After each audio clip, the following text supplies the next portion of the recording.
Voilà, de retour à Ankara, priorité au direct sur Canteo. Tout de suite, nous écoutons la rencontre entre le président de la République et le pape François. Distinti invitati, signore e signori.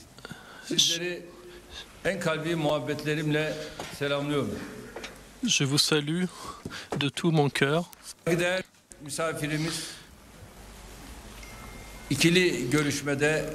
Notre cher invité nous a permis d'avoir une réunion très fructueuse concernant les problèmes de la région.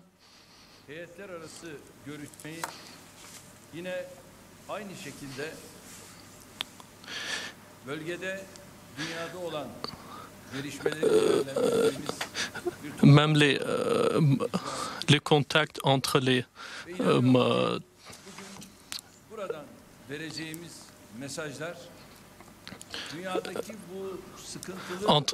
contact entre les deux groupes, espérons qu'ils vont donner beaucoup d'espoir à des solutions aux problèmes de notre région.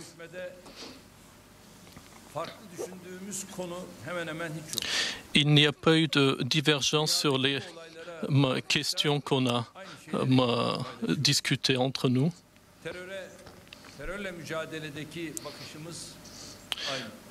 Nous avons le même point de vue sur la lutte contre le terreur qui ne doit pas être une lutte par un autre terreur.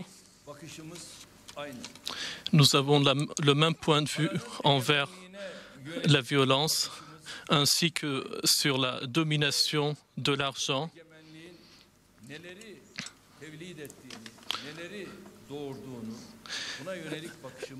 Et nous avons eu aussi le même point de vue sur les conséquences de cette domination monétaire sur le monde.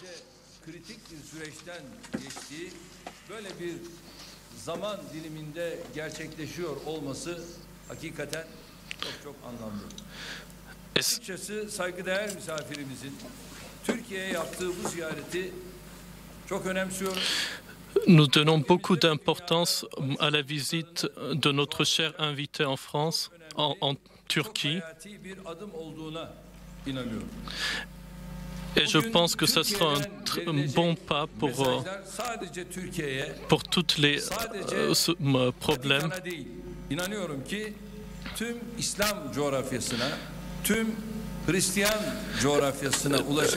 Les messages qui seront donnés ici, je pense et j'espère qu'ils vont toucher non seulement le Vatican, mais aussi tout le monde musulman.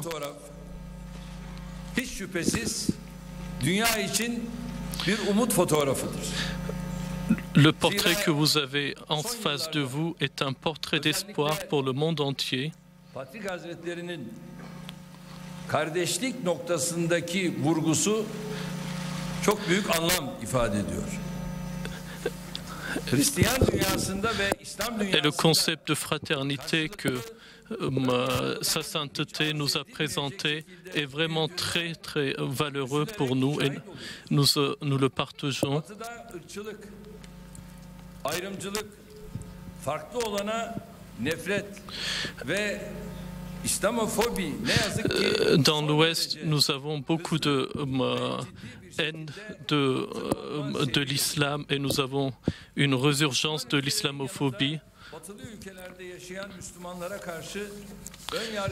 Nous constatons aussi qu'il y a beaucoup de préjugés et d'intolérance envers les populations musulmanes dans l'Ouest.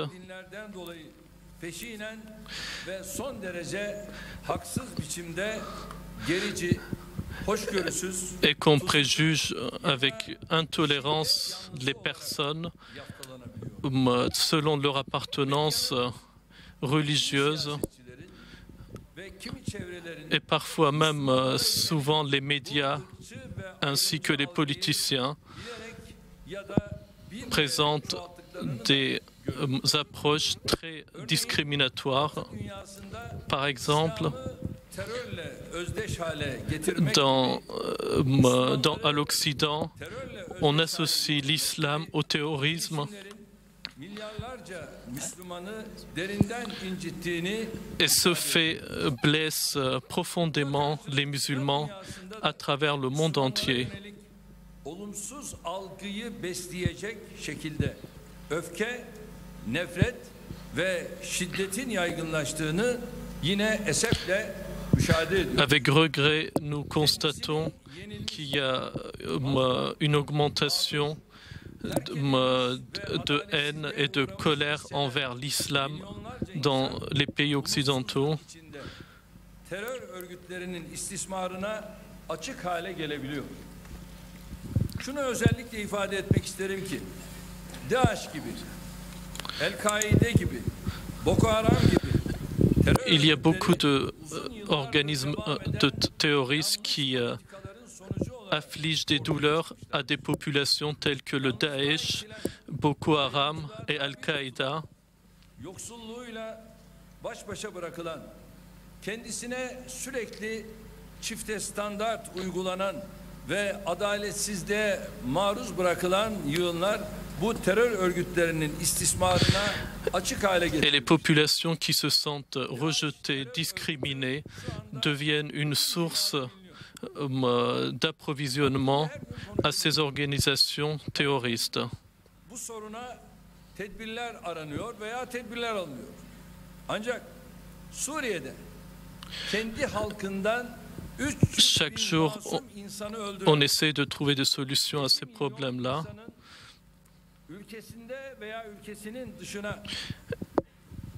Or, en Syrie, il y a des millions de personnes qui sont obligées de quitter leur pays ou de devenir réfugiés dans leur propre pays devant le silence de la communauté internationale. Ici, il y a un terreur d'État en Syrie, mais en Syrie, c'est un vrai terreur d'État et il y a une personne qui est derrière tout ce terreur.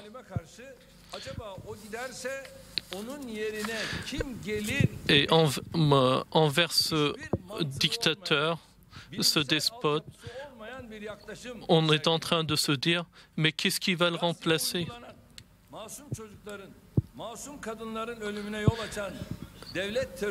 Et à Gaza, il y a un autre terreur d'État qui massacre des enfants et des femmes. Et on prend comme cible même une des places les plus sacrées de l'islam, la place Al-Aqsa.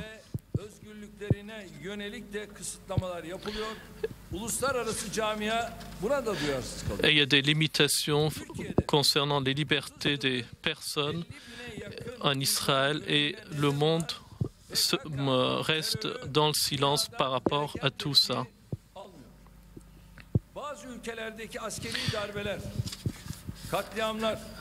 Et la Turquie ne reçoit pas le support suffisant à ces approches. Bu adaletsiz yaklaşım sadece İslam dünyasındaki kitlelerin ruhunda değil. Adalete gönül veren tüm insanların Et les musulmans, ils sentent qu'il y a une double approche envers eux. Saygıdeğer misafirler. Dünyanın karşı karşıya kaldığı bu ciddi tehditlere çözüm üretecek olan hiç kuşkusuz farklılıkların birbirine hoşgörüsü ve Et la seule solution par rapport à tous ces problèmes, c'est une tolérance envers les différents points de vue. Gerek batıda yükselen ırkçılık, ayrımcılık ve İslamofobiye, gerek İslam dünyasında yükselen aussi bien à l'islamophobie qui se trouve en Occident et les problèmes qui sont dans les pays musulmans, on doit avoir le même approche.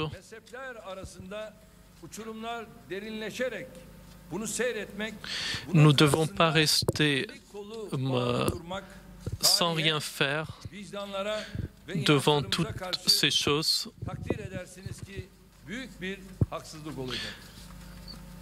Dünyamızı tehdit eden ırkçılığa, ayrımcılığa, nefret suçlarına, hoşgörüsüzlüğe karşı birlikte çözümler üretmek. À toutes ces choses qui menacent le monde, l'intolérance, le terreur, il faudra qu'on soit tous unis.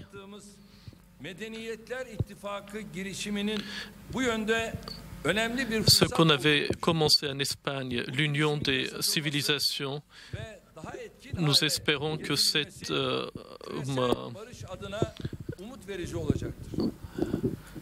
ceci soit prolongé. Türkiye Doğu ile Batı arasında yüzü hem Doğu'ya hem de Batı'ya dönük bir ülke olarak La Turquie est un pays qui a une face tournée vers l'Occident et une autre vers l'Orient. Elle peut contribuer à toute cette solution.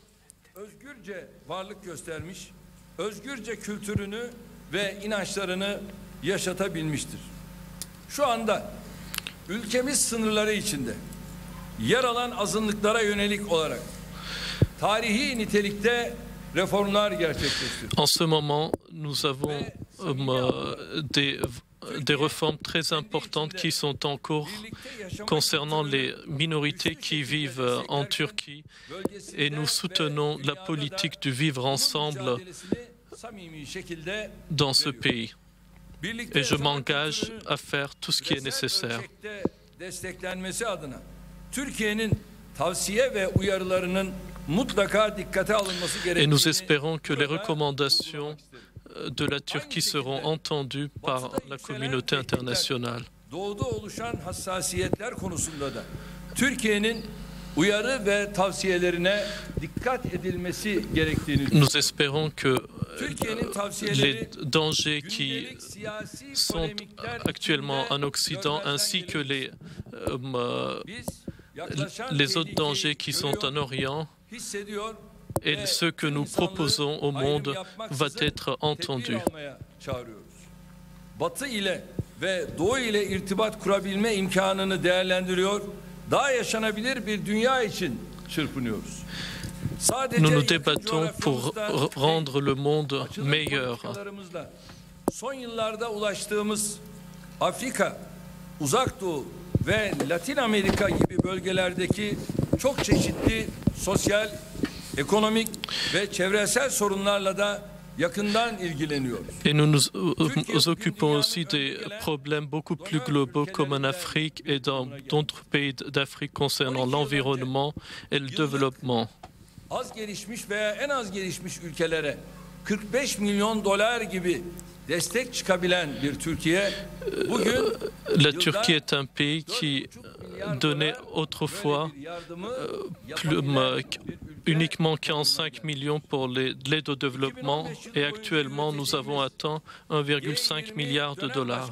Sırasında da göç, fakirlik ve gelir dağılımındaki büyük eşitsizlikler gibi konuları önceliklerimiz arasında değerlendireceğiz. Dans les années qui suivent, nous allons traiter l'inégalité sociale. Bu ziyaretiniz hiç şüpheniz olmasın ki İslam dünyası üzerinde son derece olumlu bir iz. Je tiens à redire que votre visite, sa sainteté, est d'une très grande importance pour le monde musulman.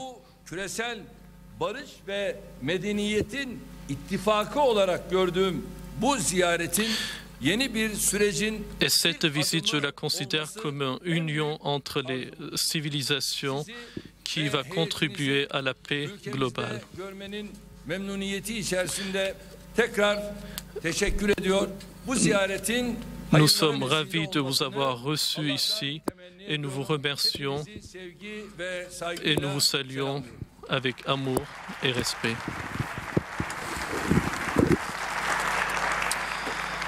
Voilà, discours très politique du président Erdogan.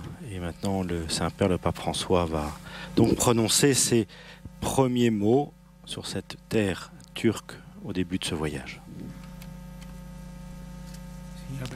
Monsieur le Président, distinguées autorités, mesdames et messieurs, je suis heureux de visiter votre pays, riche de beauté naturelle et d'histoire, rempli de traces d'antiquité, civilisation et ponts naturels entre deux continents et entre différentes expressions culturelles.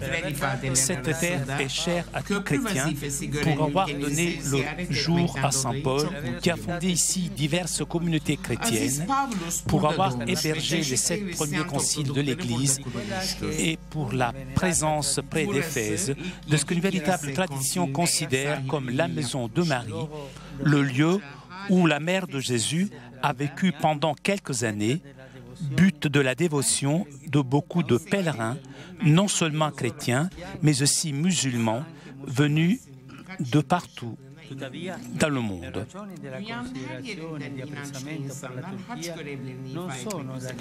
Cependant, les raisons de la considération et de l'estime pour la Turquie ne sont pas cherchées uniquement dans son passé, dans des antiques monuments, mais elle se trouve dans la vitalité de son présent, dans l'ardeur au travail et la générosité de son peuple, dans son rôle dans le concert des nations. C'est pour moi un motif de joie d'avoir l'opportunité de poursuivre avec vous un dialogue d'amitié, d'estime et de respect dans le sillage de celui entrepris par mes prédécesseurs, le bienheureux Paul VI, Saint Jean-Paul II, Benoît XVI.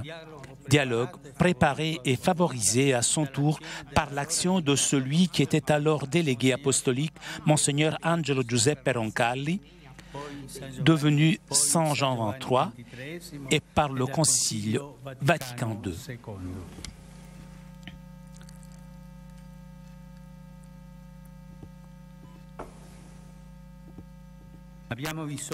Nous avons besoin d'un dialogue qui approfondisse la connaissance et valorise avec discernement les nombreuses choses qui nous unissent et en même temps nous permettent de considérer les différences avec un esprit sage et serein pour pouvoir aussi en tirer un enseignement.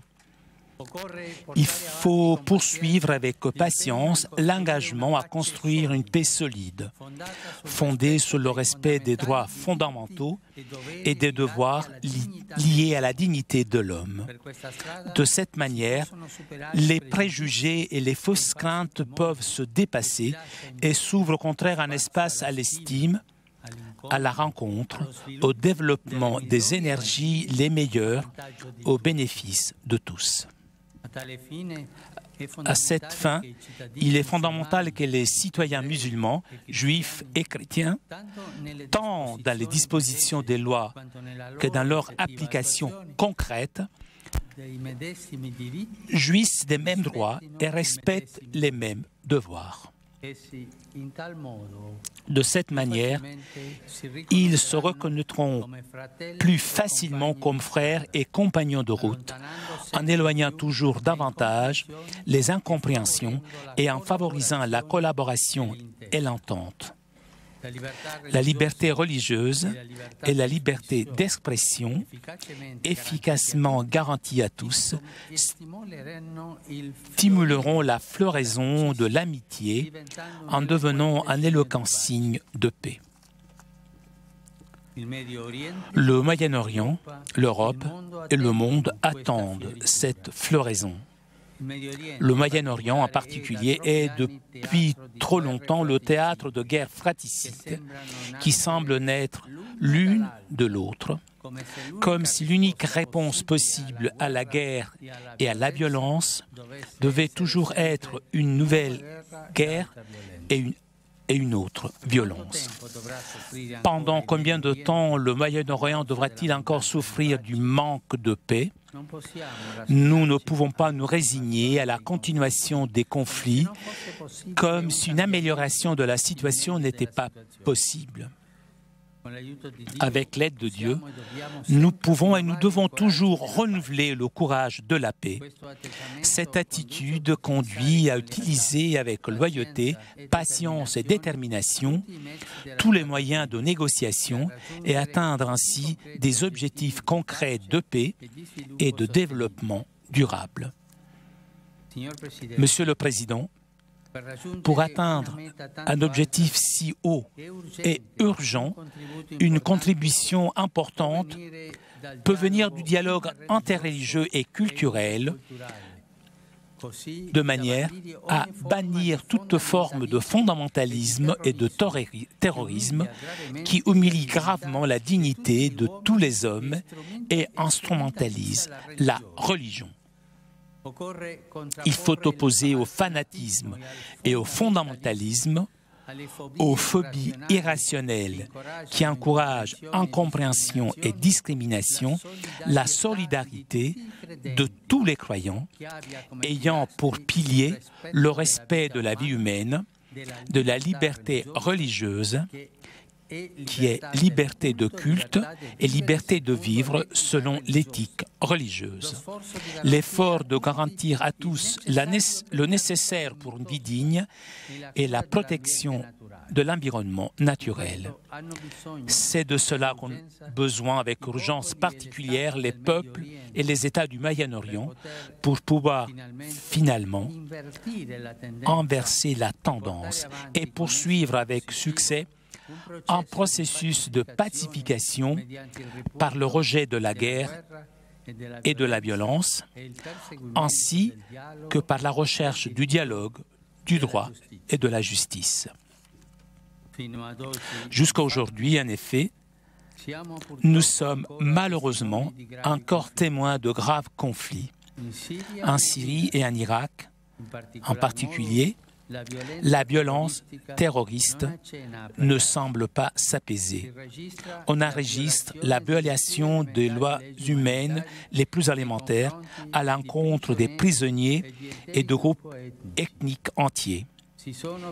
Il y a eu et ont lieu encore de graves persécutions aux dépens de groupes minoritaires, spécialement, mais pas seulement, les chrétiens et les yazidis. Des centaines de milliers de personnes ont été contraintes à abandonner leur maison et leur patrie pour pouvoir sauver leur vie et rester fidèles à leur credo. La Turquie, en accueillant généreusement un grand nombre de réfugiés, est directement impliquée à ses frontières par les effets de cette dramatique situation et la communauté internationale a l'obligation morale de l'aider à prendre soin des réfugiés. Avec la nécessaire assistance humanitaire, on ne peut pas rester indifférent face à ce qui a provoqué ces tragédies, en répétant qu'il est licite d'arrêter l'injuste agresseur, cependant toujours dans le respect du droit international. Je veux aussi rappeler qu'on ne peut confier la résolution du problème à la seule réponse militaire. Un engagement commun fort, fondé sur la confiance réciproque est nécessaire, qui rend possible une paix durable et permette de destiner finalement les ressources non aux armements, mais aux vraies luttes dignes de l'homme contre la faim et les maladies, pour le développement durable et la sauvegarde de la création, au secours de nombreuses formes de pauvreté et de marginalité qui ne manquent pas dans le monde moderne. La Turquie, par son histoire, en raison de sa position géographique et à cause de l'importance qu'elle revêt dans la région, a une grande responsabilité. Ses choix et son exemple possèdent une portée spéciale et peuvent être d'une aide importante en favorisant une rencontre de civilisation et en indiquant des voies praticables de paix et d'authentique progrès. Que le Très-Haut bénisse et protège la Turquie et l'aide à être un artisan de paix efficace et convaincu. Merci.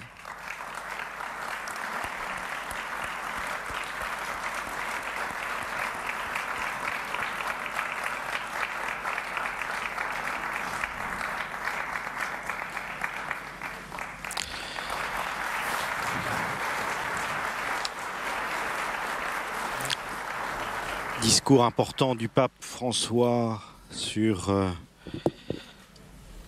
l'égalité de droit afin que musulmans, juifs et chrétiens jouissent des mêmes droits et respectent les mêmes devoirs. La liberté religieuse et la liberté d'expression efficacement garanties à tous stimuleront la floraison de l'amitié en devenant un éloquent signe de paix.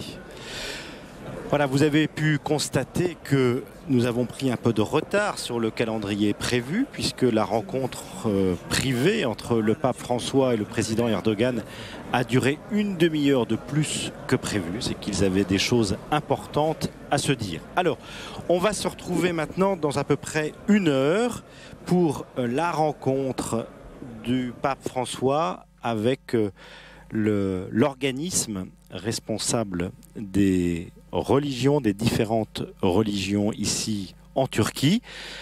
Merci pour votre fidélité. On se retrouve dans à peu près une heure. Restez bien à l'écoute. À tout à l'heure.